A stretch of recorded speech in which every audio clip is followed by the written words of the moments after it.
Welcome to the Trauma Therapist Podcast. My name is Guy McPherson. I interview incredible people who've dedicated their lives to helping those who've been impacted by trauma. A big thank you to our sponsors and our guests who are supporting this show. Hello, everyone. My name is Christina Kantzavelos, and I'm a guest host for the Trauma Therapist Podcast by Guy McPherson, and I'm super stoked to interview Alanna Brennan today. Hello, Alanna. Welcome on. Hi, Christina. Thank you so much for having me. Of course. And before I started recording, I was talking about the way in which I found you is through your post in activating the voice, and especially for those with chronic illness. So I'd love for you to tell us how you personally got to this point of this being a healing modality for you and for your clients. Yes. Yeah, I just wrapped my first workshop series for women with chronic illness and exploring the voice last night. So this is the perfect time to talk about this. For me, this journey was pretty organic. I grew up in a musical family. My mom's a vocalist. My dad's side of the family had a lot of musicians. I grew up with music as a big part of my culture, and I love to sing, but my voice was kind of like stuck in the back of my throat. It was very like frog sounding almost. And through my journey with chronic illness, as many of us, when our bodies start to fail, it might be the first time in your life where you have to set some boundaries for yourself. So as a woman growing up as a people pleaser, I put everybody else first. I thought of everyone's emotions before my own. And then once I started this journey with nerve pain and mold toxicity and all these things, I had to start saying no. And it was very interesting what happened because I started speaking up for myself, which was really scary and induced a lot of guilt. But as I started to do that, my singing voice changed. So I had done technical training in the past, but at this point in my life, I wasn't doing any training. I wasn't even singing very much, but I was starting to say no. I was starting to set boundaries. And all of a sudden one day it was like I could like belt like Adele. And I was like, whoa, where did that come from? Like, this is so interesting. There's something here. And that's kind of led me on this journey to become a voice coach and tie in the somatic piece of not just, training yourself to sing with the mind, but how can you teach your body that it's safe enough to speak up and how that actually changes your muscles and your physiology. So it's been this really cool journey of self-discovery that I'm so passionate about helping other people with. And I'm sure so many people listening can relate to this, right? The people pleasing and realizing that, oh, I need to start setting boundaries, right? Because at some point the body begins saying no for us when we don't Mhm. say no for it. And when we continue to press that override button of like, oh, but it's fine, it's okay, I can do it this one time. They really need my help. I need I need to, underlining theme, rescue, save them consistently. I mean, our bodies will start to break down if we're also not taking good care of ourselves at the same time. And I know in my own breakdown, if you will, that is when I had to reclaim my voice. That is when I had to start saying, no, finally, this isn't in alignment, and trusting that the yeses to the things that were in alignment would come, and they did. But there's also a lot of grief, right, on that route of saying no. A lot of people benefit from you saying yes, from you being a people pleaser. And I'm curious, like, what has that looked like for you and for the clients you've worked with on this path of Mhm. boundaries, of creating boundaries Yeah, and I speaking the think truth? we can think of chronic illness as a lifetime of unspoken no's, and there's such a correlation, and there's been data that's come out about those repressed emotions and how we internalize them and they become chronic illness. So on the journey of like reclaiming our power, usually we swing the pendulum the other way. So a lot of times when we start to say no, it's like an eruption. So I saw that within myself and my clients a lot, where it's like people went from never speaking up for themselves to like blowing up at their boss at work or something like that. And having grace and compassion for yourself, that's kind of part of the journey, is like the lifetime of unspoken no's kind of starts like a volcano. And then we feel so guilty after, because as a people pleaser, it's like, oh my gosh. But I love the quote, I was taught to keep the peace until I realized whose peace I was keeping. Mm. And so it's really Yeah. checking in with like, that's great. You don't want to hurt other people, but are you hurting yourself? And your body is telling you through chronic illness or pain that, yes, I am hurting myself by keeping this inside. Yes, it's so, so true. And it's something, I really had to learn for myself in like Codependence Anonymous. For those who don't know, it's a 12-step program, and it could easily be called People Pleasers Anonymous, and Mhm. understanding this survival response that's no different than fight or flight. There's a freeze response and there's the fawning response, where it feels safer to quote unquote keep the peace than it does to essentially speak your truth and live Mhm. authentically. But in doing so, it's really not sustainable, because you're keeping your body in a fight or flight state, which is continuously releasing cortisol, which in fact is impacting your nervous system and your immune system function. So when we think about, like, someone listening, wait, what does this have to do with chronic illness? I'm so confused. In not living authentically and speaking your truth, you in fact are not able to listen to, and to some degree honor your body and what it's asking you for. So your body starts speaking loudly, if you will. It starts, as I say, it starts as a whisper before it turns into a scream, and eventually it can start screaming, aka turning into various symptoms or autoimmune diseases or pain, physical pain in the body. Mhm. It can manifest in so many different ways. But also, I remember reading, bringing up Dr. Gabor Mate, when the body says no, he says often what he sees, and you just spoke to this, is this rage that comes up first, like Mhm. just complete and utter anger. It's that pendulum swinging to that other side. You were over here and now it just swung to this side. And it's actually a very healthy response. Like, it's nothing to be Mhm. afraid of. It's like, okay, we're here. If we're going to find the middle path, we need to start someplace. This is you kind of cracking the shell, if you will.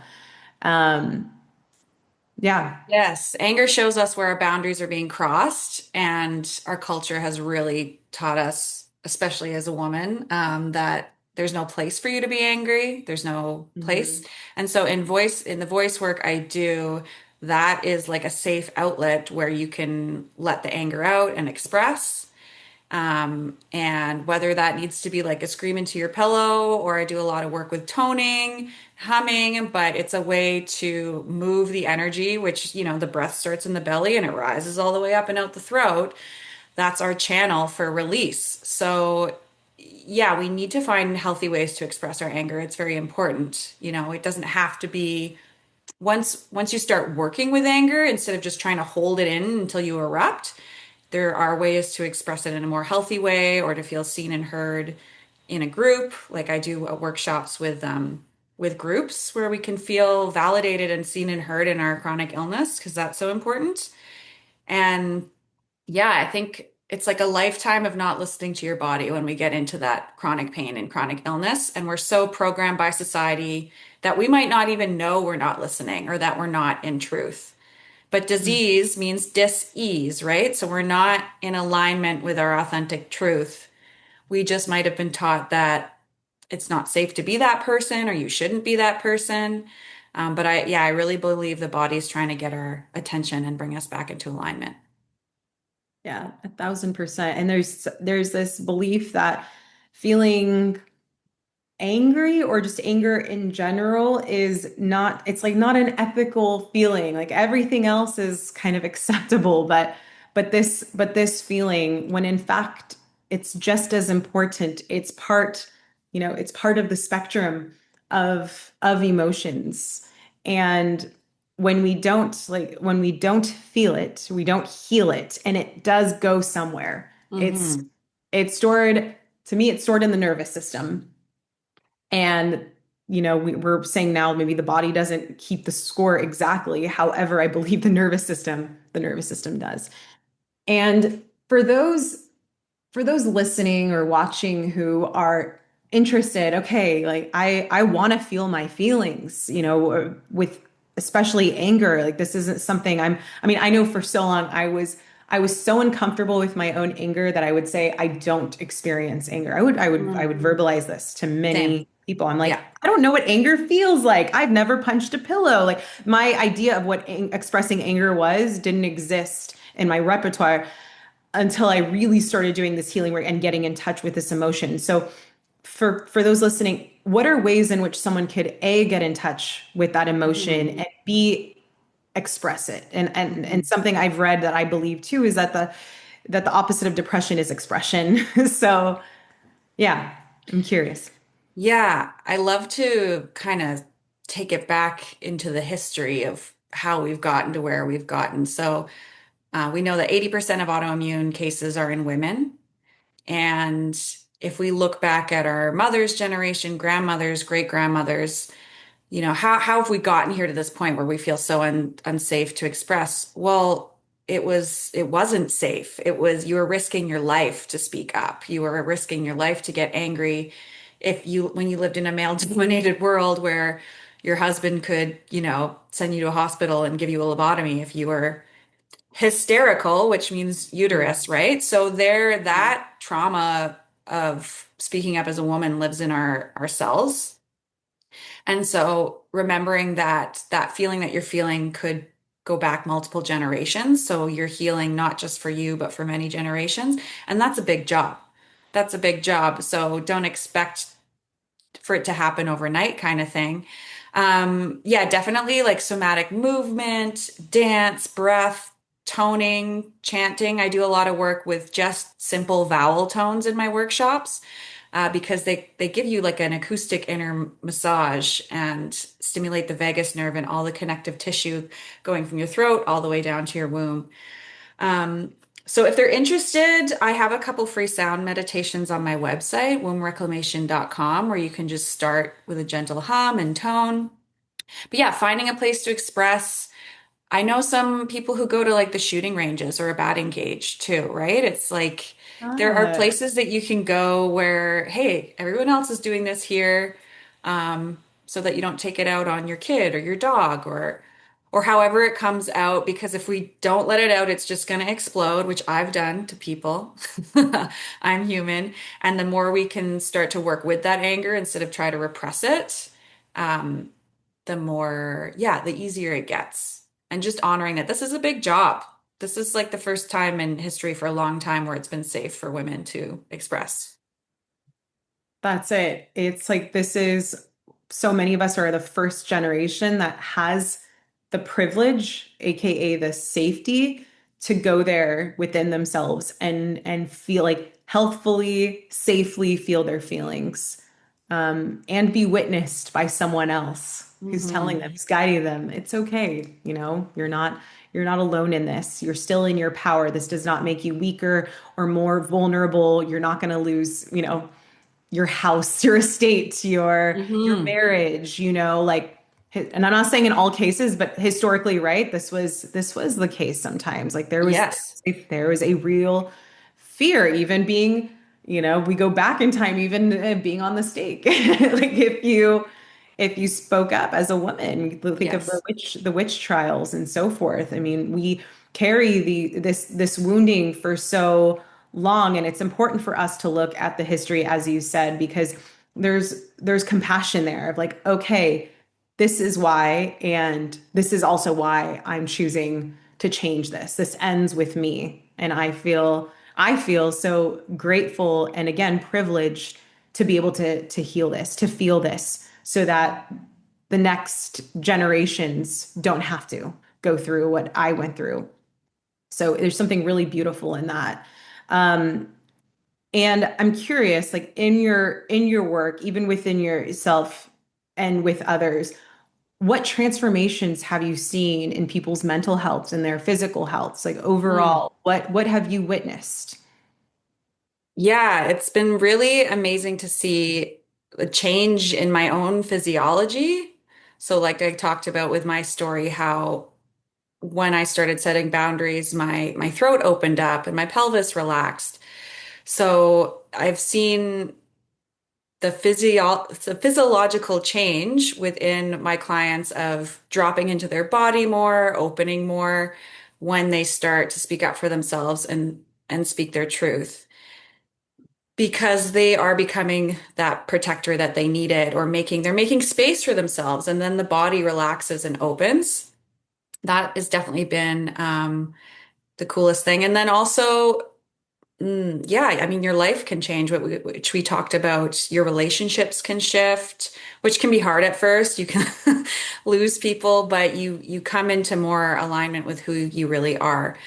So it's a journey that isn't for the faint of heart, but it's so worth it.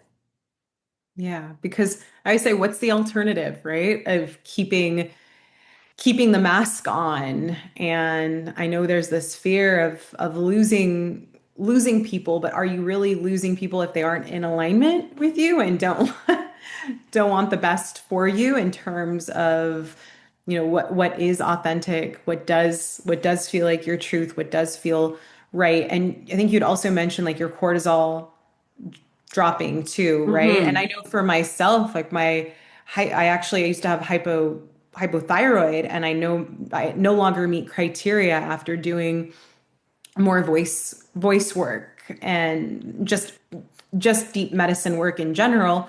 But really just stepping into my nose to give space for yeses that are right, that do feel right. How has your chronic illness shifted since this work? I've become a lot more aware of where I was making choices that exacerbated my symptoms, and less I'm a victim that the symptoms are happening to. Mm, So, yeah, we are often making our own symptoms worse, whether it's pain or illness, by pushing ourselves, by saying yes to things that our body can't handle. That's a yeah. deep program, right? And Mm, so my symptoms got better when I started listening to my own body, not necessarily when I like did a certain protocol and started really taking authority and accountability of like, oh, I made that choice to do that thing that really set me backwards. Because I was very much trying to heal fast and get back to my old life. And a lot of my clients are the same, like hyper independent, masculine woman, and just want to charge right through. And that did not work. And so a lot of the women that come to me are in the same boat where they've done it all. They've held the family together, never really thought about themselves, and now the body is demanding it. yeah, And so yeah, it's learning to exactly. listen. And I just wanted to add on the lowering cortisol with the voice. There's been studies shown that it scientifically lowers cortisol, lowers your heart rate, and increases oxytocin, which as a woman, that's our main regulating hormone. So toning or just humming while you're doing your dishes can really bring you back into your body when we start to spin out into the head. And the power of doing it in a group with other people. If you've ever done a yoga class and everybody ohms together, like there's just something so like somatic that you can feel about the healing power of making sound together. Yeah, it's so true. Humming is incredibly healing. I was reading a study, someone humming to themselves and healing I think it was like sinusitis, Mm, um, makes humming sense. for Yeah, a because the vibration's long coming right time. through here. Yeah, you can give yourself an Exactly. internal acoustic massage so that the voice is connected to the fascia and the vagus system all the way through your body. So you can feel the vibration and give yourself a little internal massage, and it'll drop you out of your head. I never was very good at meditating in silence, but I can really get into it in the chanting and in the singing. So there's a lot of different ways to meditate, and this is just one way that we can explore our voice. And maybe if you don't feel safe enough yet to stand up to your boss, you could start singing in the shower. Like it's a way to start activating that. Yeah. Yeah, it's a great way to get into a parasympathetic rest and repair, rest and Yes. digest response, aka out of fight or flight, chronic stress response. Start humming, start singing. You will feel and sense a difference. Same with dance, right? Anything somatic. Emotions are energy in motion. So we can use the voice, we can use the body. It's fun to just simply play around with how that feels in your body since everyone's Hmm. body is different. And I think you touched on, another important piece, which is that for our nervous system as women, it's oxytocin is the magic that recently kind of came out like within the last Yeah. year or so, right? That we learned that because there haven't been a ton of studies done on us ladies for various reasons No, without so getting we've been into it. doing them on Yeah. our own bodies, right? Like through our Yeah. own journeys with chronic illness. I learned that, but it's like, yeah, that would have been nice to know and beforehand because I was trying to do it like a man and biohack and Yeah. eat all Yeah. the I'm right like, things and detox, and it did not work. why aren't the cold plunges working for me? Yeah. Yeah, Yeah. it's really interesting how that's been the case for so many of us on our healing journeys and what doing things in a group looks like and Yeah. really tapping into that oxytocin, very, very important. And I Even do if it's an believe, online, like I'm going to be yeah. offering another workshop series online for chronic illness. I'm a huge believer in in-person events and I do a lot of those, but just to find your people and feel heard, even if you find someone in a different city, but they have the same illness as you, that's so regulating if you're feeling really alone in your journey. And that's why I started doing what I'm doing because I just felt so isolated and alone and started creating spaces where we can come together. And you don't even have to, Yeah. you can just sit with each other because you get it. Totally. You don't have to give each other subtitles. And I think too, I know in my chronic illness journey, I mean, I was couch bound and bed Hmm. bound. So like physically getting somewhere was a lot. And having an online community was a big aspect of my healing because I felt less isolated and Yes. comforted in knowing, hey, I'm not the only person doing this, and also adding on to that, ensuring that the people you're surrounding yourself with also have the same goal of healing, of what they're Hmm. also seeking. Because some of these Facebook groups, I know I had to get out of because they Yeah, weren't there can so be some solution. victim spiral. Exactly. Yeah. Like I think it's important to radically accept where we are, whilst also reaching for something that could look or feel better Yeah. in that belief work. So it's really important to find the group that feels like truly in alignment. Like, yes, these are my people. We're heading in the same direction. Yeah, and I think one of the biggest shifts for me and any empaths or people pleaser listening, subconsciously, even without thinking, I was always focused on how can I support others? And this, journey with chronic illness for the past 5 or 6 years, I'm now who can support me? And Mm, that sounds selfish, but survival is selfish, and it's okay to go through a season where that is the focus. Because if you're going to heal, that's what it has to be. Start looking around like who can support me because chronic illness will show you who your real friends are it really quickly. sure it sure will. And Yeah. to some degree, the codependence piece and people pleasing piece has a selfish element to it. And you're people are like, wait, how? You're doing everything for everyone else.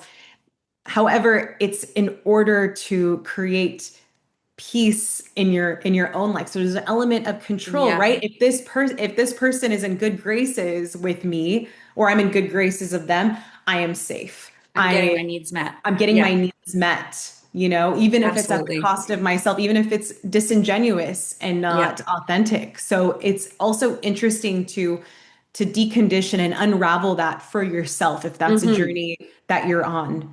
It's a very interesting one, and I think I'll be on it for a lifetime for Yeah. sure. I It's totally such agree a with that. Yeah, process. there's definitely a selfish aspect to codependent. People like, what? No. It's like, hey, it's Yeah. okay to have a selfish aspect to yourself and to have an angry aspect and a Yes. jealous. Like, we have to go Yes. into the Yes. darkness and learn to Yes. love it. Exactly. We are mosaic pieces, and the colors that you adore or put on a pedestal are that way because of the other colors. Like it's all interwoven, intertwined. They all give color. and brilliance to one another. So, tell us, Lana, how can people like how are you working with people right now in one-on-one, in group settings, and how can people find you? Yeah, you can find me at wombreclamation.com. It's about reclaiming your feminine power. The womb and the throat are so connected, which I teach about. So the services I offer are chronic pain and somatic coaching, as well as voice coaching, and womb healing, which is a whole other mystery that we haven't gotten into today. But as a woman, it's been really empowering and very much connects to the voice work.